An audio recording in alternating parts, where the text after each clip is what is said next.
In a world where our lives are consumed by technology, it's shocking how it could take someone who specializes in hacking to ruin your entire life. From leaking private photos, stealing entire bank accounts, blackmailing, all while staying anonymous, today we'll be talking about hackers that ruin people's lives. Hey guys, welcome back to another video. By the time this video comes out, I'm sure that my EP will have already been out. I usually make my announcements at the end of the video, but this is going to be a really short one. But basically, in case you guys haven't seen on my second channel, I'm not making hyperpop anymore. And I know some of you guys, or most of you guys, are celebrating about that. But I've been working so hard behind the scenes on my new sound. So if you want to go catch some of that, catch me on Kick. Yep, the best streaming platform of all time.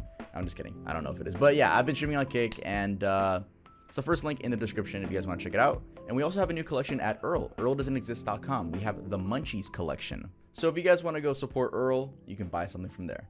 And that's really it for the intro. Let's get on with the video. Megan Eugenio, aka Overtime Megan. Maybe some of you already know about this next topic because it has to do with social media influencers, but as we dive into this one, ask yourself this. What would you do if your nudes got leaked all over the internet without your consent and without your knowledge? Would you leave the internet forever, or would you take advantage and ride the momentum? Well, this is the exact situation that Megan Eugenio, a popular TikTok influencer, found herself in. Eugenio, aka Overtime Megan, became the center of attention when a hacker exposed her entire gallery for the world to see. In there, she had photos and videos that anyone would consider private. The exact date that the hack happened isn't clear, but the news of the hack really spread out from April 28th onwards. TikToker Noah Glenn Carter seems to be the first source of the information in this now viral video, which has over 9.7 million views. Noah explained that Megan had deleted her TikTok after the huge leak, and in an Instagram story, she said that she was done with social media. Apparently, someone had gotten access to her phone and stole everything that was in there. The hacker went ahead and shared the content soon after, and compromising photos of her started popping up online. For example, YouTuber Maury, in his analysis of the story, said he saw the pictures in an NSFW Discord server called Samaria. Shortly after the leak, Megan turned off her TikTok comments and deleted her account. This situation must have really hit her hard, and she probably thought her life was on the brink of destruction. Literally a scenario where hackers bury a career before it even starts. In fact, one user on YouTube commented that she was barely at the beginning of a legitimate career in journalism. More users seem to sympathize with her situation with comments like, the idea that she could lose her job over this, when she's a victim herself and it wasn't her fault, makes me really upset and sad, and I want to sleep and wake up in a world where people don't blame the victims of horrific crimes like this anymore. This was truly a sad situation, especially for an online creator that was just blowing up. Megan had really worked her way up the popularity charts with about 2.5 million followers on TikTok and 498,000 followers on Instagram at the time. Megan went dark on social media for a few days and then came back on May 2nd with a video explaining the entire situation. In the video, she thanked everyone that supported her during the whole ordeal, including her team, her family, and her agency. She reminded everyone that she was a victim and it wasn't her fault. It was a crime against her, and she didn't see it as defining her self-worth. She also added that if anyone was participating in sharing and distributing the content, then they were participating in a crime that had real repercussions. She said, people aren't realizing that this is a real person you are messing with. I have friends, I have family, I have a job, I have real things going on. The video was also a declaration of her comeback. She stated she wasn't going to let anyone who did this steal her happiness, and that she was going to continue to make content. Interestingly, in classic social media fashion, her follower numbers grew significantly after the hack, and currently her TikTok account now stands at 2.7 million followers. Her Instagram is at 630,000, while on Twitter she's at 146,000. Now, while she seems to be doing well, there's always going to be those trolls that have notifications on for whenever she tweets and say stuff like this. I've seen her naked. Everyone has already. Facts like my nanny. What the f does facts like my nanny mean? Anyway, I'm glad Megan didn't just leave the internet and let this hacker ruin her life, and I'm glad that she's pushing through. Matt Honan. On August 4th, 2012, Matt Honan, who was then a writer for the popular tech website Gizmodo, had this tweet show up on his Twitter account. He had been hacked, and there was little he could do to salvage the situation. The hackers, Clan VV3 and Phobia, had gotten into his digital accounts and rained havoc. In a series of steps, they had deleted his Google account, gotten into his Apple ID account, and used it to wipe clean his iPhone, iPad, and MacBook. They then got into his Twitter account and started broadcasting racist and homophobic messages. What's even more bizarre is that this all happened in the matter of an hour. The hack of course left him devastated because he lost a lot. More than a year's worth of his daughter's pictures, 8 years of important emails, photos of loved ones who had passed on, and critical documents. According to him, losing photos of his little girl was the greatest tragedy in all of this. So, what exactly happened? Well, according to an article that Matt Mohan wrote for Wired.com, there were several steps involved. First, after doing some background research on him, the hackers figured out that Matt had a Gmail account whose recovery address was mhonan@me.com, and they took advantage that his Gmail didn't have two-factor authentication. So one of the hackers, Phobia, simply went to the Gmail account recovery page and put in Matt's Gmail address, and he could see the alternate email set up for account recovery. Seeing the me.com email, the hackers knew they could get in easily. Next, the hackers called Apple and pretended to be Matt trying to recover his email account after forgetting the password. To do this, they needed Matt's billing address and the last 4 digits of his credit card. They went looking. They got the billing address by inputting Matt's personal website, www.honan.net, into the Whois domain search database. For the credit card digits, the process was a little more involving. First off, the hackers called Amazon pretending to be Matt wanting to add a new credit card to his account. To allow this, Amazon requested for the name on the account, an email address, and the billing address. Of course, the hacker had all of this and stated the new card information, and it was added. And they hang up immediately. Then they called back immediately and said they lost access to the account. The goal here was to be allowed to add a new email address to Matt's Amazon account. Amazon asked for a name, billing address, and the credit card number, the one that they just added. After providing this, they were allowed to add the new email address. From here, they simply reset the password, logged in, and accessed information on other credit cards attached to the account. So far, they had Matt's full name, his billing address, and the last 4 digits of his real credit card. At 4:33 p.m., the hackers then placed a call to Apple's tech support again, pretending to be Matt and unable to access their @me.com email. Apple asked for their billing address and the last 4 digits of their credit card, and voila, they were issued with a temporary password. By 4:50 p.m., they had reset the password to his email. Then at 4:52, they reset the Gmail account password, and at 5:02 p.m., they reset his Twitter password. Also, now that they had access to his iCloud, the hackers used the Find My iPhone tool to wipe his phone remotely at around 5:02 p.m. Then, to prevent him from taking back access, they wiped his iPad at 5:01 p.m. and his MacBook at 5:05 p.m. Now you might wonder, where was Matt the entire time his devices were getting hacked? He says he actually realized something was wrong at around 5 p.m. while playing with his daughter. Suddenly, his iPhone powered down. He didn't think too much of it and tried to plug it into a charger, but then it rebooted to the setup screen. He went to his MacBook to try to restore the iPhone's backup, but then a message came up saying his Gmail info was wrong and the computer asked for a 4-digit PIN. Since he never had a PIN for his MacBook, he knew something was wrong instantly, which caused them to call Apple at around 5:10 p.m. Unfortunately, by this time, the hackers were already done, and 2 minutes later, at 5:12 p.m., they posted the damning tweet on his account. In an interesting turn of events, one of the hackers, Phobia, reached out to Matt and explained how they had done the whole thing. And what was their end goal? It was Matt's Twitter handle. You guys know the craze for 3-letter usernames, right? 4-letter usernames. So basically they wanted to hack into his account and flip it and sell it for more money. Some Twitter and Instagram usernames actually sell for upwards of $50,000. Anyway, Phobia and his accomplices took about an hour to ruin his social life and turn it upside down. It just really is interesting how these hackers took about an hour to wipe his devices clean just to get a 3-letter username. Gary Berman.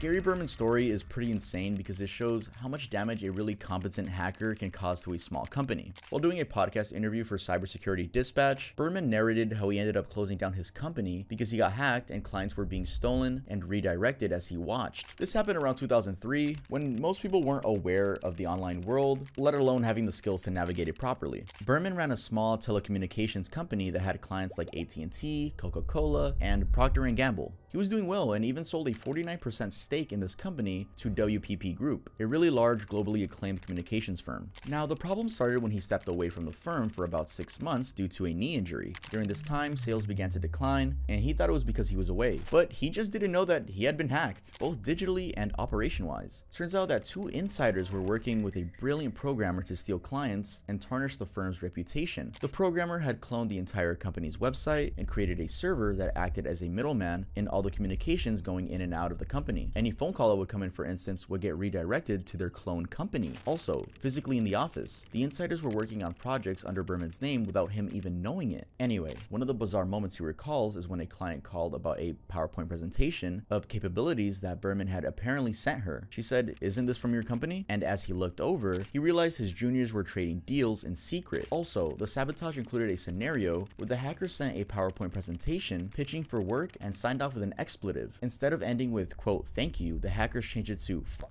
Berman ended up losing the $400,000 contract he was trying to pitch for. This meddling was also possible as his home computer had been hacked via the internet-connected printer, and the hackers were freely messing with his files. They also did other annoying things like changing his Facebook profile picture and altering texts that his daughter was sending to him. Of course, he noticed these changes, but no one at home believed him, not even his wife. He said, "My wife and brother thought I had lost my mind. They scheduled an appointment with a psychiatrist for me." He, however, gathered enough evidence and called a professional cybersecurity firm, and only then did he discover that not only was his computer hacked, but his phone and email addresses were compromised too. The firm installed a firewall, fixed his passwords, and got his control back. At his company, he called in a forensic firm that helped gather evidence that an attorney would use to sue the employees involved. However, he never pursued the case and says that that decision was a $1 million mistake. Apparently, after meeting with his wife, the attorney, and the culprits, he decided to drop the case. Together with his wife, considering their daughter had special needs, they felt they didn't want to put bad karma into the world. He also tried to keep the company going, but the dent in the reputation had taken things down a dark path. He ended up depleting his personal savings and eventually closing down the firm. It seems the hacking did in fact ruin his life at that point. The upside is that he began a very successful career in cybersecurity. Rick Thomas.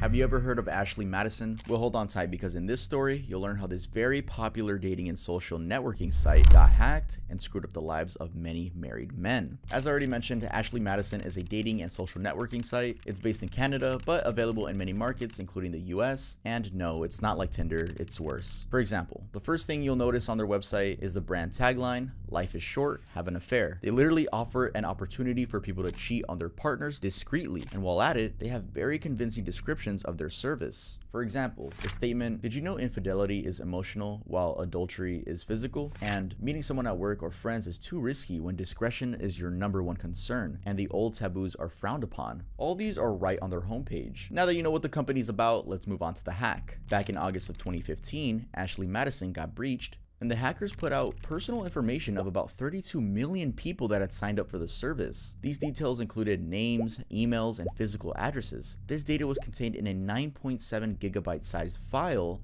that was posted on the dark web using an Onion address accessible via Tor browser. Worse still, the data also contained the login details of all the site users. Also, the hackers got hold of millions of credit card transactions done on the site going as far back as 2008. And there's even more. The data had descriptions of what members were seeking from the site. For example, "I'm looking for someone who isn't happy at home or just bored looking for some excitement." Now, with all this data being leaked, you can probably imagine the havoc that it caused, especially with the partners of those people. And one such man is Rick Thomas, a married man that joined the site at age 56. Having been married for 19 years, he said that after he turned 56, he simply got a bad case of hives. He said, "Call it a midlife crisis, poor judgment, or a cheater's heart. Whatever it was, I easily found fault in my marriage. Intimacy was long gone." Simply put, his life was boring and he was looking for excitement. He saw an online ad and signed up for Ashley Madison. Then, just a couple of weeks later, he saw news about the hack. Soon after, he started getting emails from a hacker named Mr. X, who was demanding $1,000 in Bitcoin payment, or he would expose Rick to his family and friends. Rick refused to pay the money and instead thought it was easier to come clean with his wife. He did so, and while trying to convince his wife that he loved her, she walked right out the front door. Though she didn't leave him for good. Rather, she turned up in the morning and advised him to seek the services of a marriage counselor. It's anyone's guess where she went that night, and it seems that their marriage did survive, but with a crazy big scar. Given that 86% of the members on the website were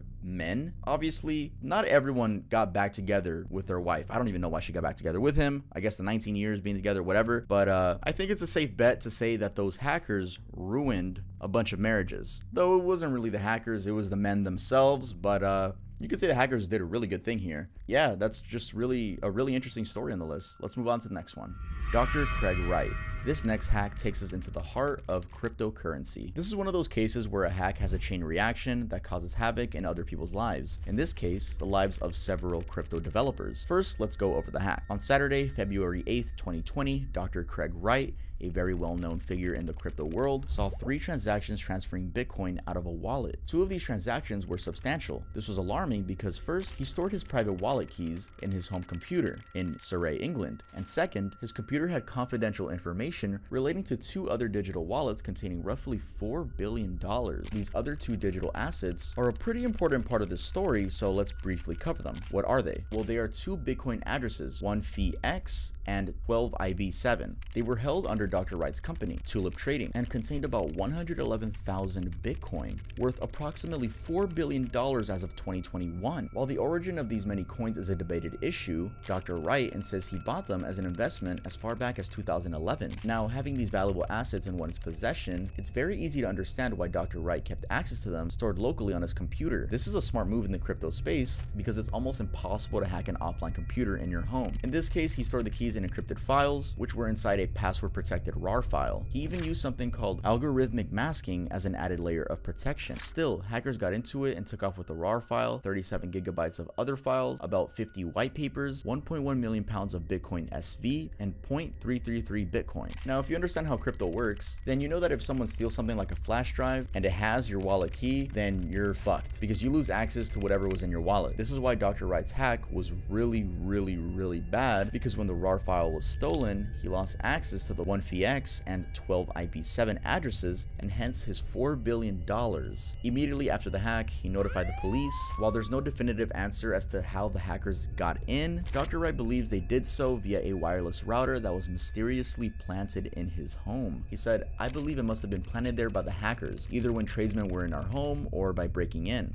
Now, you may be tempted to think that Dr. Wright's life was ruined by the hackers, but you would be wrong. Losing 111,000 Bitcoin is nothing to a man who owns about 1.1 million Bitcoin in total. The people whose lives got rocked are the developers of popular crypto platforms. As I said in the beginning, it's a destructive chain reaction. Why? Well, when Dr. Wright lost his assets, he began legal action against the developers of these wallets to make them recover his stolen access. On May of 2021, the High Court of London approved his case against the developers behind Bitcoin, Bitcoin Cash, Bitcoin SV, and Bitcoin Cash ABC. A funny fact here is that he included BSV in the lawsuit, despite it being a company that he started back in 2017. Anyway, the case was dismissed on March 2022, but Dr. Wright appealed the decision, and the Court of Appeal granted him his wish, getting the case on track to a trial that will be held in early 2024. In his lawsuit, he's demanding that these developers create a backdoor to the Bitcoin Core blockchain to reimburse him for his stolen coins and return access to the wallets. While this is impossible from a technical point of view, the bigger problem the developers are facing is that if the court rules in Dr. Wright's favor, they'll be forced to have a fiduciary duty to their users going forward. This simply means that a crypto software developer could be held liable for damages experienced by someone else who used their product in a different country other than the US. This liability would arise from the fact that the developer contributed to an open source project. The lawyer defending these developers, Jessica Jones of Bitcoin Legal Defense Fund, said they are volunteering their time to work on public infrastructure. They're doing it for free. They're adding it under MIT license, which is supposed to protect them from things like this. As it stands, all involved parties are waiting for trial.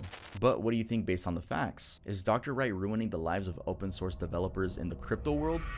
Hey guys, thank you so much for watching the video. Make sure to leave a like if you guys enjoyed. Make sure to subscribe if you haven't subscribed. And make sure to go follow me on Kick. I'm always going to be streaming there. I'll be streaming there a lot. And make sure to check out my Patreon. As you guys know, I be getting demonetized a lot. But over on Patreon, you guys can talk to me because you guys get a special role on my Discord. You guys can chat with me. And I'm going to start like actually doing voice chats with you. Voice calls with you guys. Just because like I'm going to put more effort into my Patreon. I have to. And the better part is that you guys are going to get videos a week early. Yes, a week. Not even a day early like I was doing. Y'all are getting them a week early, so it's $5 if you guys would want to talk to me, and it's $15 if you want to get videos a week early. So make sure to go check it out and stream the music, you know, support your boy, because YouTube doesn't like me right now. That's it's a different conversation, because I would go on and on and on. But that's it for this video. I'll see you guys next time I upload.